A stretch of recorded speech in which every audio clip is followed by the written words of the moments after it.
يومين انا تعبانه راقده. بص المطبخ عامل ازاي، كل حاجه بره، كل حاجه مرميه على الحوض، مواعين قد ايه. بص البوتاجاز، يعني مش عارفه اقول ايه، بس الحمد لله ربنا يديني الصحه واقدر انضف الدنيا المبهدله ديت. بجد بجد ربنا ما يحرمش حد من صحته.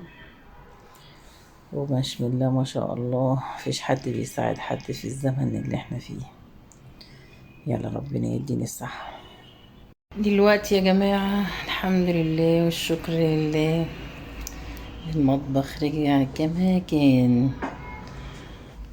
حمدك واشكرك يا رب. طبعا عايزة اقول لكم ربنا ما يحرمش حد يا جماعة من صحته، ولا يرقد لكم جتة زي ما بيقولوا.